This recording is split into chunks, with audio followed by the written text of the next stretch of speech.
Hey everyone, welcome to yet another episode of the Inner Realm podcast.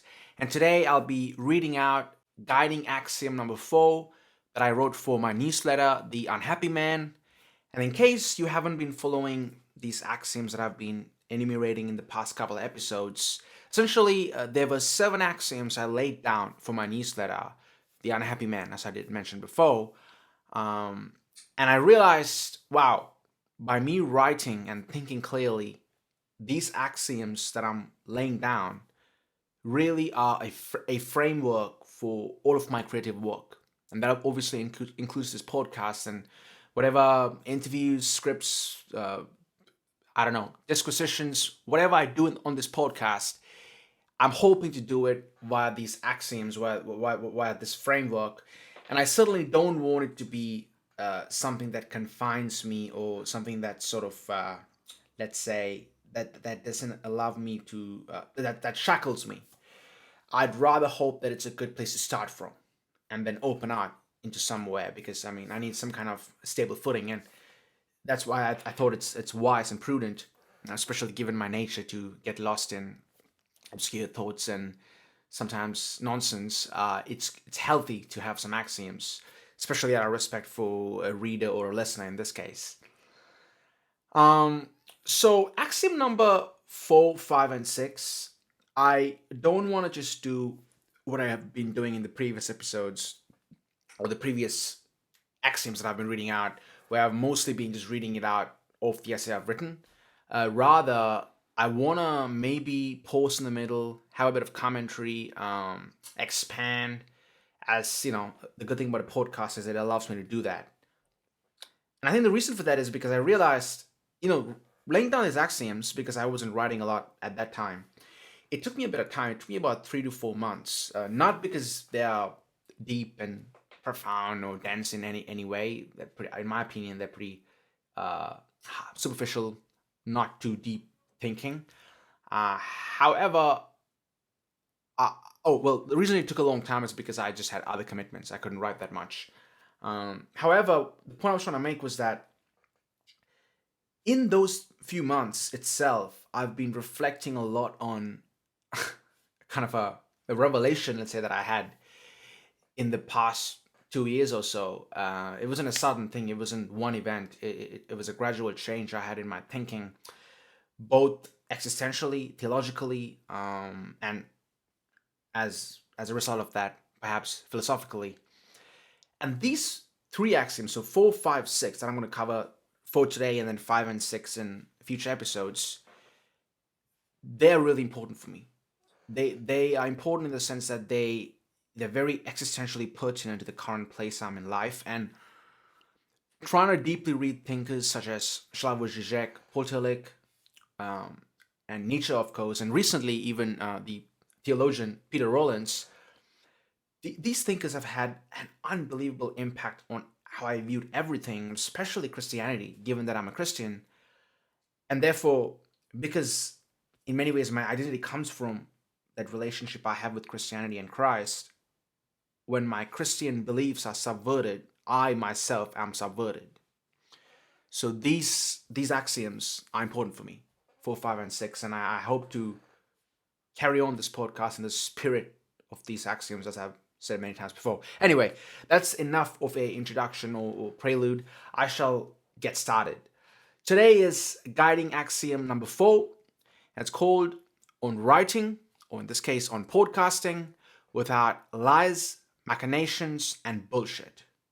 And of course, since I didn't mention in that unnecessarily long introduction, the link to the original article or essay is down there in the description, along with the other guiding axioms too.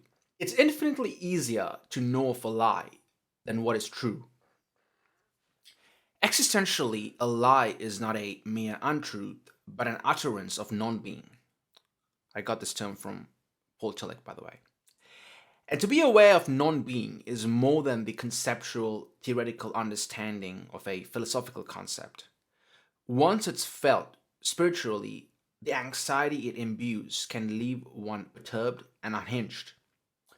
Such is why Paul Tillich states, anxiety is the existential awareness of non-being, the courage to be. page 35. The anxiety Tillich writes of is not the medicalized kind a psychiatrist would prescribe a drug to, or a new age self help guru would try to solve with a mindfulness course. It's inescapably a part of our being. In fact, Tillich says that this anxiety is ontological. As he continues on The Courage to Be, page 36, perhaps I should not keep reading out the page numbers because that's kind of annoying, isn't it? I'll just say the name of the book. And obviously, in the original article that I'll link below, you'll see all the sources and pages and whatnot. So, getting back to this, existential in this sentence means that it is not the abstract knowledge of non being which produces anxiety, but the awareness that non being is a part of one's own being. Anxiety is finitude, experienced as one's own finitude. This is the natural anxiety of man as man, and in some way of all living beings. It is the anxiety of non-being, the awareness of one's finitude as finitude. So, in this play of words that Tillich is doing here, what I understood it to be as that what we talk of anxiety, angst, or the idea of finitude, it is ontic in nature. It is the starting point. It isn't, in that sense, perhaps he gets it from psychoanalysis where, I think the Freudian notion is, and I'm in no way an expert in psychoanalysis, but my very superficial reading is that being born into this world itself is traumatic. It's trauma. We're born with trauma, and our imbuement into being is a traumatic event, which is why, it goes on to the rest of psychoanalysis, repression, whatnot, hysteria. Therefore, I see anxiety in the same way. I see it as not something to be cured. Despite, due to our own peril, in my opinion, we've overtly medicalized it. But that's a whole other topic. And in fact, it's a podcast that I'm going to do soon. I'm currently writing the script because it's a sensitive topic for many people. I want to be punctilious and I would say more respectful as to how I do it. Getting back to the essay. Despite being encompassing non-being and the impossibility of jettisoning existential anxiety, lying exacerbates the looming threat of non-being and make one's constitutive ontic anxiety pathological. You're aware of death's actuality, that at one arbitrary point in life, everything culminates in a nothingness. Despite you not knowing what this nothing truly entails, you have intimations of its imminence, and yet you can cope with death. But if you lie and deceive in your finite existence, not only does death verge upon you insufferably, but your life becomes so agonizingly hellish that you'd wish you were dead already. This means we identify a lie or truth best not by the cognizance of correspondence or objective facts, the way a theoretician or a scientist would do with a given problem, but primarily by being attentive to one's inner thoughts, emotions, and psychic states when uttering or writing something. In that vein, metaphysically speaking, if the universe is made up of facts, the trueness or falseness of a fact necessitates a human being, or a Dasein, to use Heideggerian terminology, to come to being. Case in point, Martin Luther, the father of the Protestant Reformation, was a little-known priest in 1517. This was until he famously hammered his 95 Theses onto the doors of All Saints Church in the border town of Wittenberg, Saxony, modern-day Germany, subsequently stirring up a storm across the whole of Europe and eventually every corner of the world. His list began the ongoing dissension between the hegemony of the Roman Catholic Church and its opponents, colloquially known as the Protestants, and secularly precipitated leftism. This is true. I believe that Martin Luther was pretty much the first leftist. I'll start that sentence from the top. And secularly precipitated leftism, anti-statism, and modernity as a whole. One could argue that many momentous historical revolutions and social movements, from the French Revolution to the Civil Rights Movement, could be pointed to this ostensibly simple act by Luther, which he intended only to start an academic debate. At the time, the absolute theocratic authority of the church led to Luther's excommunication by Pope Leo X. And he was called to the Diet of Worms, a formal deliberative assembly, and demanded to recant his heretical statements or would risk being burnt at the stake. In his intransigency, notwithstanding the risk of dying a brutal death, he famously responded, "My conscience is captive to the word of God. Thus I cannot and will not recant, because acting against one's conscience is neither safe nor sound. Here I stand, I can do no other. God help me." Since we live in secular times and are detached from a pre-reformed society, we cannot understand the significance of Luther's actions. No reading of history will help us realize the radical change he set forth in humanity. However, we all have our own distinctive moments of, "Here I stand, I can do no other." Luther believed to have found metaphysical truths about being. Pause. Perhaps if I rewrote this, I would probably have not put the word metaphysical in there, because after reading Heidegger, I'm beginning to question the whole project of metaphysics itself. So I don't know if Luther really was talking about metaphysical truths in that sense. So I would just leave it as Luther believed to have found truths about being. Okay, back to the essay. But all he had to stand by was his conscience, not an objective theory of any kind. His only way to discern truth from untruth was solely himself. If he recanted his statements, he would be telling the greatest of lies by defying his conscience. This he couldn't live with, which is why he can do no other. You and I have very little in common with Luther except for this phenomenon of being creatures with an inescapable, idiosyncratic conscience. Leaving aside abstruse metaphysics and ontology, in our daily lives, in certain immediate particularities, we find truths above truth, about ourselves and conceivably the larger structural whole of reality itself. So we ought to pay attention to our lives with the utmost rigor. A lie is more than asserting an unfactual statement, because notwithstanding machinations to obfuscate and masquerade lies as truth, even if we convince everyone to accept a lie as being true, when one lies, one knows. And to make matters worse, we are also self-deceiving. We must stop fooling ourselves into thinking that our emphatical will is the will to an unprejudiced truth. Far from it. Kierkegaard, in his oblique, characteristic manner, was the philosopher who expounded best on finite man's susceptibility to self-deception.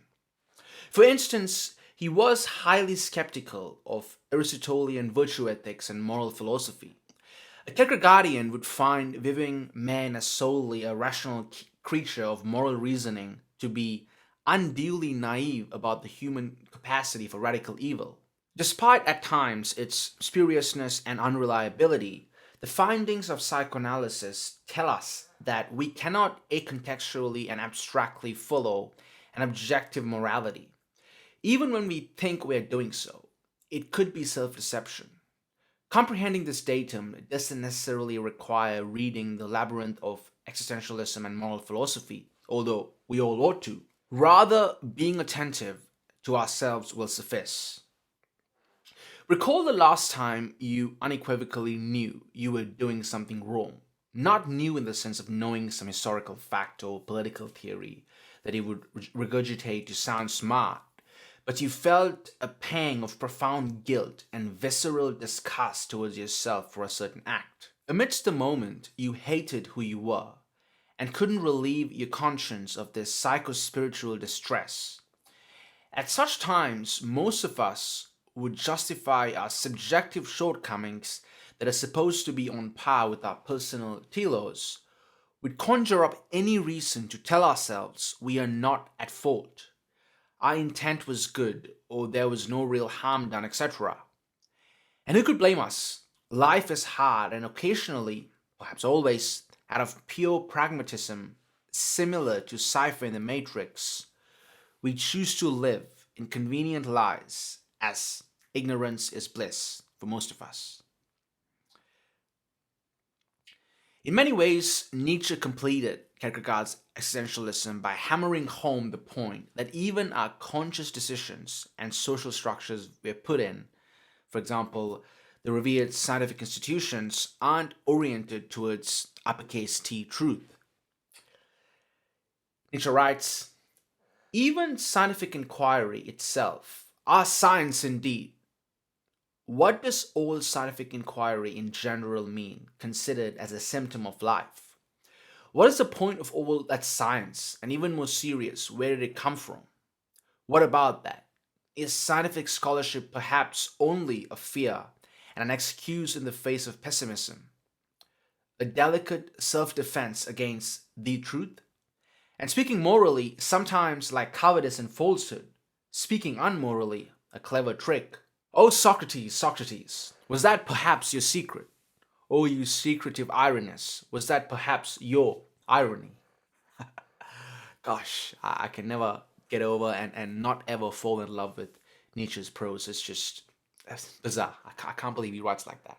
So, what does it mean to be an authentic and truthful writer in this utter confusion of existence? It's someone who doesn't write bullshit.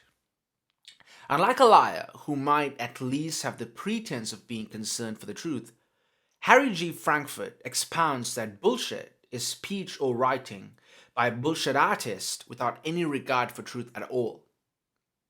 Instead, he is predominantly aiming to be solely persuasive and change the listener or reader without convincing someone that something is true. It's even done unconsciously, as Frankfurt elucidates in his paper. Our natures are indeed elusively insubstantial, notoriously less stable and less inherent than the natures of other things. And insofar as this is the case, sincerity itself is bullshit. Ergo, we ought to never confuse our ostensible authenticity in speaking or writing as being truthful. Sincerity itself could be a tool used for deception. One can never truly know if one is being truthful. Much like love, truth is an article of faith. One falls into it and thereafter decides to pursue it. Pause. Just a point here. When I mean one falls into it, I certainly don't mean it's a complete arbitrary, chaotic, random event. Finding truth or falling in love. For both to happen, to find truth and even to fall in love, I believe we have to, as a subject, orient ourselves towards the fall, so to speak. And I'm going to write about this in the future. Once we fall, we have to decide to be fallen. Therefore, it's not a mere chaotic, irrational event completely out of our control. We not very much, not ultimately perhaps, but in many ways we do have control, at least as to how we orient ourselves and as to how we are ready to find love or find truth. All right, back to the essay. Existentially speaking, which is the only way one ought to speak about such matters, this is why truth is an orientation, as I had said before, the intent of an individual, and a state of being one chooses to embody rather than a destination, set of facts or propositions. In that sense, one could make an unfactual statement due to their ignorance, but still not be a liar or bullshitter, as he's still aiming at being a seeker of truth, notwithstanding his proclivity to be fallible due to the sheer fact of being human. Of course, an outside observer cannot empirically verify this. It's entirely left to one's conscience. So perhaps one should be petrified of lying and striving to be an arbiter of truth. Solzhenitsyn was right when he wrote, "The simple step of a courageous individual is not to take part in the lie." Subjectivity is truth. And this leads to one of the most contentious statements of this essay. While I'll strive for objectivity, pause. I had to pause there and think because I don't even know when I mean I'll strive for objectivity, what that means. Perhaps the more apt term is while I'll strive for a trans-subjectivity, a common subjectivity, if that makes any sense at all, because I'm coming to the belief that we have no way of knowing what's objectively true. It's something that just doesn't comprehend, or it's not something that I can resonate with. objective truth in that sense. All right, back to the essay. I don't want to overcomplicate this. Just want to, at least in some sense, stick to the essay. I'll start again on that. I kind of screwed up that sentence. So, subjectivity is truth. And this leads to one of the most contentious statements of this essay. While I'll strive for objectivity, I need to realize that for the type of being we are, that is human and not God, subjectivity is truth. In his trenchant critique of German idealism and ardent emphasis on existence to be with an inwardness over abstract theorizing, yet again it was Kierkegaard who expounds, and even introduced to the Western mind perhaps, the notion of truth that matters above all other truths is the subjective one. Sartre, of course, appropriated this project for a secular world with his atheistic existentialism of radical freedom. I'm more a Kierkegaardian than a Sartrean, as I'm a religious Nietzschean. That is to say, God does not exist objectively, but purely subjectively, and what matters is not the afterlife, but the present one. Therefore, I'll write through the lens of subjective truth and be primarily concerned with subjectivity. Kierkegaard writes in concluding unscientific postscript, Christianity protests against every form of objectivity. It desires that the subject should be infinitely concerned about himself. It is with subjectivity that Christianity is concerned, and it is only in subjectively that its truth exists, if it exists at all. Objectively, Christianity has absolutely no existence. If the truth happens to be only in a single subject, it exists in him alone. And there is greater Christian joy in heaven over this one individual than over universal history or the system. I like that last bit because he's sort of mocking Hegel there. For him, God is a subject and therefore requires a subject-to-subject relation. Pause. I'm not sure if that's true. I thought that was the case when I wrote it, but after reading Paul Tillich, who was also influenced by Kierkegaard, I'm not sure if Kierkegaard believed God was just a subject or if God transcends the object-subject binary. Tillich thinks that's certainly to be the case. He believes God does transcend that binary, and so do I. So I need to, take that sentence with a grain of salt because I'm not sure if that's true. Back to the essay. This is why all religious scripture discloses truth, not systems, to us, subjects. Similarly, this idea could be secularly reappropriated for our ordinary life, which entails being subjective and dealing with other subjects. And unsurprisingly, when people are treated any differently, it infuriates them. For instance, a feminist is right to say the objectification of women is wrong, but ironically, this so-called objectification is a subjective passion of, let's say, male chauvinism. So nonetheless, it's a subject-to-subject relation. We cannot escape subjectivity. Perhaps if I wrote purely about the objective natural sciences, this statement might not wholly apply. That too is questionable since it's us who do the science. In any case, since The Unhappy Man is about the individual, there's no decoupling or universalizing the human experience from it. And subjectivity is what it ultimately means to be a human being, bar none. Such is why Sartre rightly argued against Freud's empirical psychoanalysis that attempts to schematize the human mind via a collection of observations. For Sartre, the psyche is irreducible. Ergo, I am deeply skeptical of psychometrics that attempts to prescribe identities to individuals through its lust for categorizing, for example, gender differences. A cognitive scientist could study the qualia, qualities of the world as perceived and experienced by us, of a human subject experiencing the color red, a footy game, or Tchaikovsky's Piano Concerto No. 1, Opus 23.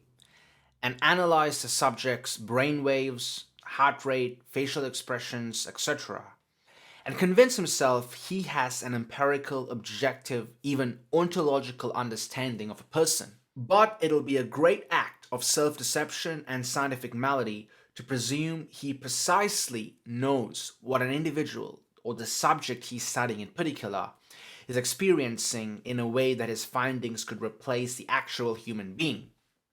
A psychometrician could categorize human beings into a taxonomy of personality traits such as the Big Five ad infinitum, but never settle on what the actual existence of an individual entails, which is why those traits are an ever-growing enumeration. And of course, no Shakespearean sonnet, no matter how breathtakingly poetic, will truly capture what it means for you and me to fall in love. In essence, every human being is the eternal distinction in reality, because the individual who has become, is to be, and is becoming will have a life no one or thing ever will. In that sense, the only verity we can be sure of is that we are all eternally lonely in this world. The sine qua non for writing on human experience is the epistemic humility to know that I will invariably fail at tapping into a person's subjective truth, and will only be able to delineate my subjectivity, at least that which is effable. Therefore, I write at the risk of being utterly nonsensical. And to be an authentic writer is to accept that writing will never fully encompass existence, specifically that of a sole reader. In that vein, to write well is to know the limits of writing.